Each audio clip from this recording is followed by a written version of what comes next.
Now, I know one of your most popular, probably the most popular of all my regulars, the wonderful Kel Richards, who joins us now. Words Matter is the segment. We're going to start with a favourite sort of phrase and word of the week, weaponised language, weaponised words.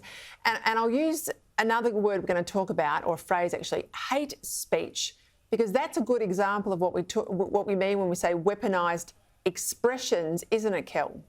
It is exactly a good expression. Weaponised words, to paint the bigger picture, are deliberately chosen odious expressions which are then consciously and intentionally misapplied. Now, the classic example of a weaponised word would be the word fascist.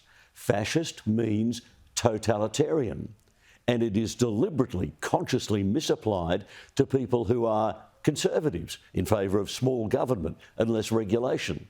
Now, in other words, at the heart of a weaponised word is a lie. A weaponised word is fundamentally a lie in order to try to hurt the person you're using it about. You're using it as a weapon of attack to stab them with. And so at the heart of it is a lie. And the example that you gave of hate speech is a classic example of that. It's a genuine expression, been around since 1938 in America.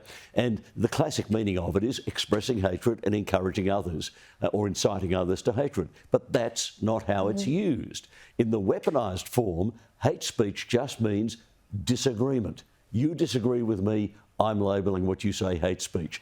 Disagreement is not hate. But to say it is just a flat-out lie. That's the problem with weaponised words. It's distorting the language, it's twisting the language, and it is, it's blunt, I've got to say it, but it's lying. And obviously the term hate speech is usually thrown by the left at the right. The right tend to say, well, even if I don't like what you've said, I'll defend your right to say it. You know, we want free speech, and that's, I think, the dividing line, actually, on where you are in the political continuum. Hey, another euphemism. I didn't even think it was possible to refuse a school. It certainly wasn't in my day. Mum and Dad would tell you that they sort of had to send me there whether I liked it or not. But it's now called school refusal. We used to call this truancy. Why the change? Oh, this is actually a bit different from truancy. In truancy, the kid would often tell the parents they were going to school and dash off and, meet their friends at the mall or whatever. But in school refusal, the kids refuse to leave the house.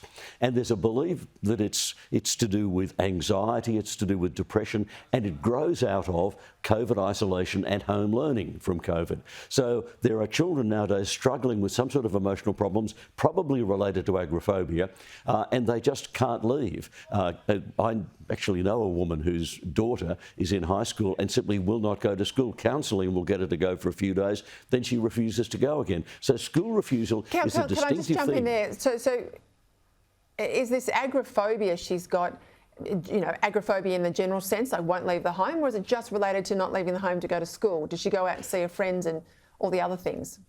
I think it's a specialised form of agoraphobia because she will leave home to do other things. But if the prospect is going to school because of the really bad experiences she's had, and this is a girl who's not bullied at school and has got friends at school but still won't go because she fears going. And they're putting it down to the COVID isolation and what that did to our children. There's a price politicians have to pay for this. Quick one, mob. One of our viewers, Mike, wants to know where the word mob comes from.